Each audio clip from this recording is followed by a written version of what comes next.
Hi everybody, it's Keren here from tuppencecolored.co.uk and thank you very much for joining me today. This is what I've been making today. If I open it up, you will see it is a box card. There's space inside to put a gift card. You could put some little gift tags, little notes, things like that. Easy to make. Stay with me and I'll show you how I made it. Now, you've seen the intro and you know how this card turned out. As I'm filming this, I'm still making some decisions about the design, so what I'm showing you here for my supplies might not be what you saw in the intro. If I do change things, I'll let you know as I go along, but at the moment this is what I'm planning to use, so I'm definitely going to use this. This is a piece of lemon lime twist card and I have cut it to, let me check my notes, 10 inches by 8 inches. And I'm going to use these stamps. Now these are in celebration this year, so you can't buy them, but you get them for free when your order comes to £45 or more, not including your postage and packing. All right, and this is one of the things that you can choose from celebration brochure, and I can't show you yet because celebration isn't live, but it's going to be starting in January. So that's what I want to use. I've got a scrap of Whisper White for stamping on, and I have some of this. This is a piece of gingham gala paper. It's double-sided, so you have large checks and you have small checks. This is in the lemon lime twist colourway, and I have cut this to 4 inches by 5 inches. Sorry, 3 3/4 inches by 4 3/4 inches, because my finished card is going to be 4 by 5. Pretty sure I'm going to use Memento Tuxedo Black at some point, and these are the colours that at the moment I'm debating whether I'm going to use these, whether I'm going to use all of them, or whether I'm going to use different colours. Pretty sure I'm going to use Sahara Sand, and then the other colours that I'm thinking about using are Fleur de Flamingo, Pool Party and Highland Heather. I'm going to begin by scoring my lemon lime twist card, and I'm going to score it on the long side first of all at 2 inches, 3 1/2 inches, 6 1/2 inches and 8 inches. And I'm also going to put a mark halfway at 5 inches. Then I'm going to turn it round and I'm going to put that halfway mark again at 5 inches. On the short side, I'm scoring out 1 1/2 inches and at 6 1/2 inches. So next I'm going to burnish those folds so you can see where they are a little bit more clearly.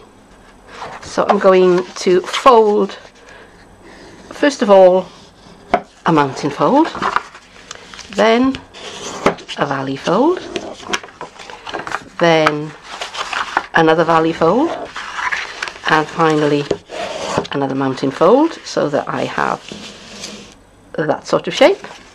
And on this side I'm going to make valley folds.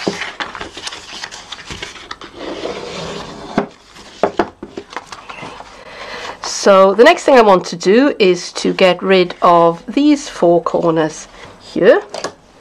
So I have my nice big scissors and I'm just going to chop these away, and I'm actually going to go right up to this point here to create the flap, and I'm trying to be as straight as I possibly can. Did think about getting out my craft knife, and you might want to do that if you prefer, but for the sake of speed we'll just go with the nice big paper scissors. If you're doing this with scissors, it does help to use your large ones because you can get a nice straight cut with one snip of your blade like that. Okay.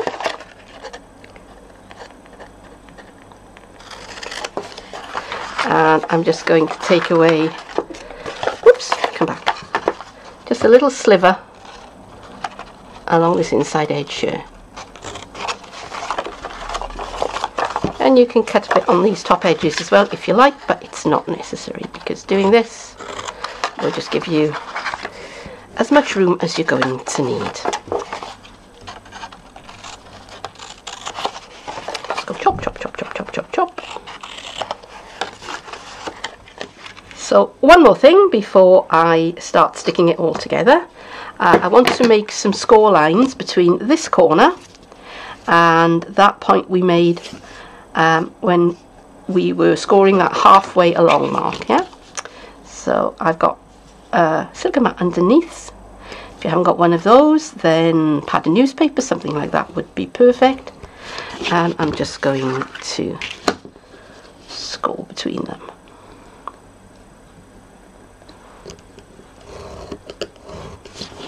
So I'm making kind of a little point like that. Same thing on the other side.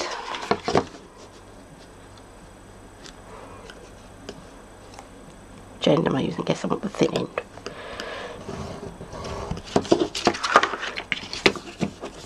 Yeah, when you're scoring card, use the thinner end of your scoring stroke embossing tool and use the thicker end for paper. Okay, same thing again, just fold those in. And I'm just going to burnish those folds as well with my handy dandy burnishing tool. So now we're left with this sort of shape, and we want them to go in just like that. Okay, so I'm reversing the folds, and I did them outwards first because it's actually easier to get at them when you do it this way, but that is the way that you want them to fold in, sorry, when the card is in use. Yeah, so where's my liquid adhesive go? It's over here. So I'm just going to pop some liquid adhesive onto those corners thusly and bring that top over, and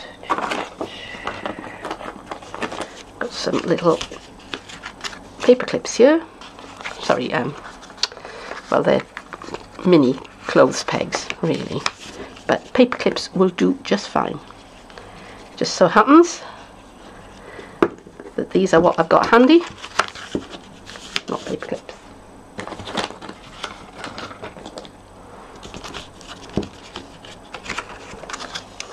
And you could use tape if you've got any fast fuse left. You could use fast fuse, that would be fine.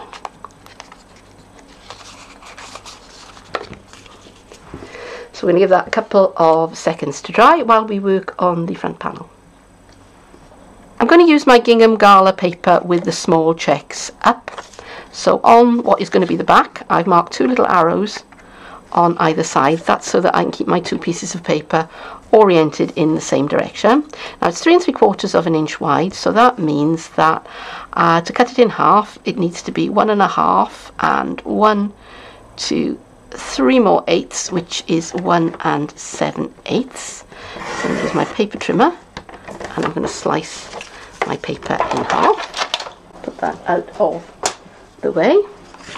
So let me bring back my card. Now I will confess that it wasn't quite meeting in the centre, so what I did was, when the glue was dry, stay there, I don't need you yet, I just kind of pushed along the fold with the edge of my folder just to make sure that everything met up. So I just kind of coaxed it a bit. If that hadn't worked, what I could have done was just align these so that they were just over the cut line, so that they met in the centre. Right, so I've got that one with the arrow that's going to be facing to the top.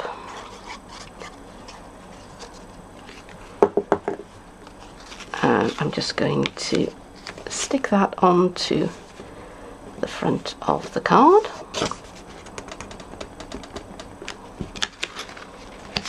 Alright, and the nice thing about liquid adhesive is that it gives you a little bit of wiggle time to get everything nice and even.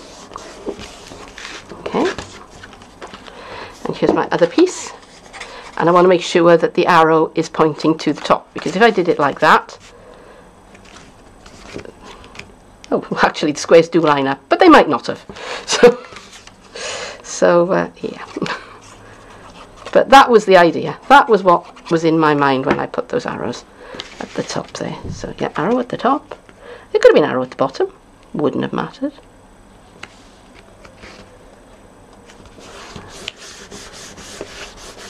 Okay. So now that opens up. Just like that. So time to do some stamping. I'm going to use my Stamparatus. Simply because it's easier, but you could quite easily do this with your clear blocks, because these are photopolymer stamps, and I'm going to start by stamping up. It's this stamp, it's the base of the cupcake, and I'm going to ink that up in Pool Party.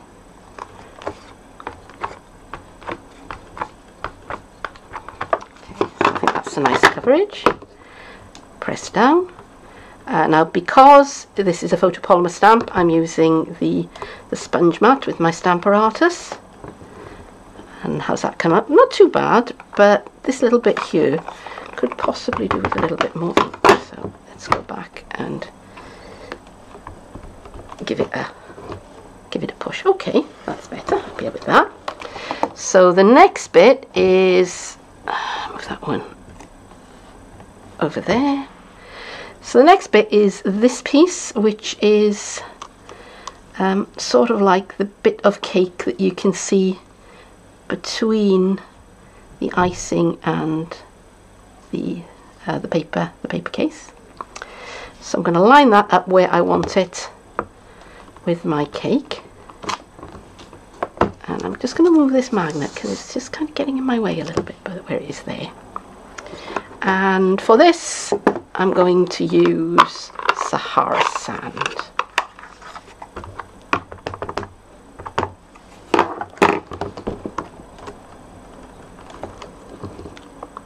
Okay. Could have lined it up a little bit better, but do you know what? I'm not gonna stress about it. At the end of the day, it's a handmade card. And you get these things with handmade, don't you? Okay, so now here is the lovely, gorgeous icing onto the top of the cupcake. Okay.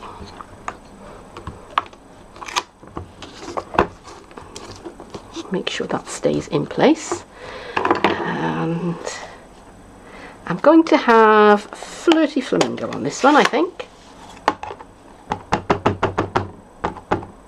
I'm not worrying about that ink that's getting on the pad, the platform of the Stamparatus, because I can take that off afterwards.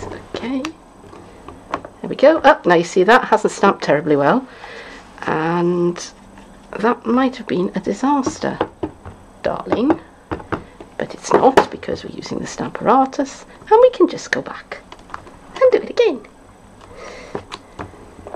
Yep, still not quite right in that corner. I think that the magnet is causing me problems. Let me move that out of the way a little bit. And this time I'm just going to concentrate on that piece there. And there we go. Nobody would ever know that we had trouble with it. And sprinkles.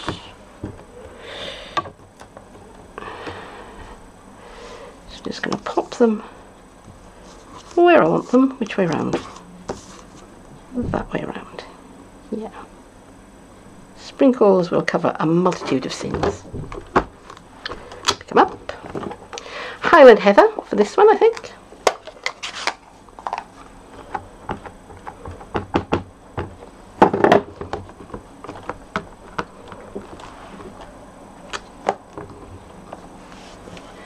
And there we go. So the next thing I'm going to do is I'm going to fussy cut this out, and yeah, I'll be back. There is my little cupcake all fussy cut out. Before I put my stamper artist away, I also stamped the sentiment in basic black, just on a little scrap of what was left over from the Whisper White card, and I stamped it kind of towards the middle because I want to put the cupcake kind of down at this end. So I'm just going to put a little bit of liquid adhesive kind of around about there, right? And I'm going to trim this down a bit. So I want to kind of make a little flag end or a little banner end. So I'm snipping up to about where I want it to end. I've just made a little snip about halfway along the card, and I'm just joining those points together. Now we do have a wonderful triple banner punch that would do that for me, but I didn't know I was going to do that, so I didn't get it out.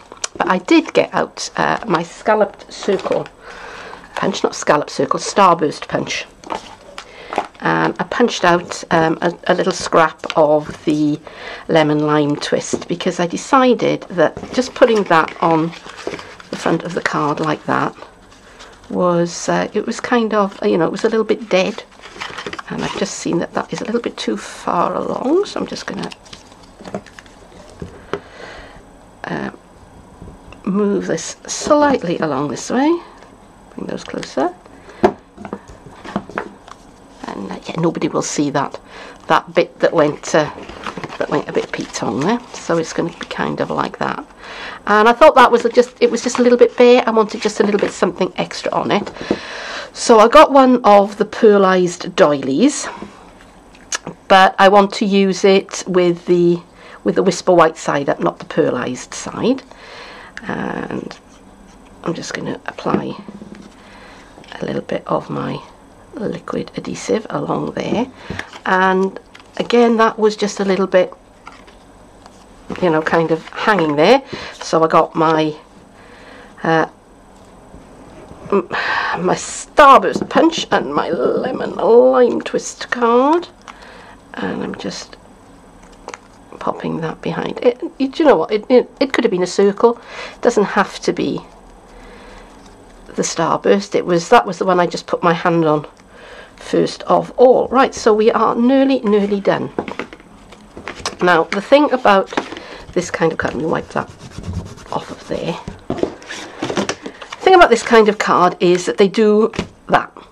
All right, they want to pop up, and I would usually use a belly band to keep this kind of card closed, but today I thought, you know what, I'm going to do something a little bit different, and I'm going to use hook and loop fasteners. So these are the hooky side, and these are the loopy side, and I've got some dimensionals along here. And I'm going to make sure that I keep them. Oops, that was too near the top. Go. I'm going to make sure I keep them over to this side of the piece. So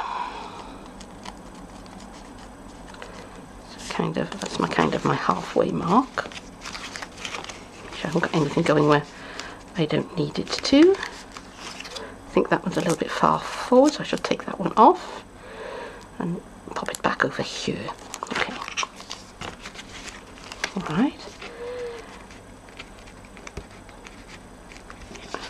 And I'm going to take one of the pieces of the hook and loop. I'm trying to think now, which way round does it need to go? And I think I need the loopy bit over here. And I'm just going to stick that onto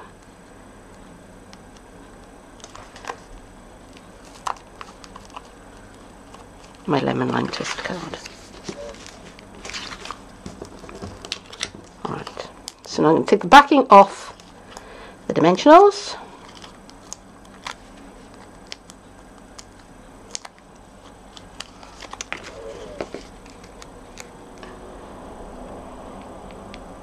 And pop that down on that side of the card, and I'm now going to attach the other part of the hook and loop to the back of the card. Can you see it there? And now I'm just going to press that down, and that will be in exactly the right place to hold the card, more or less closed.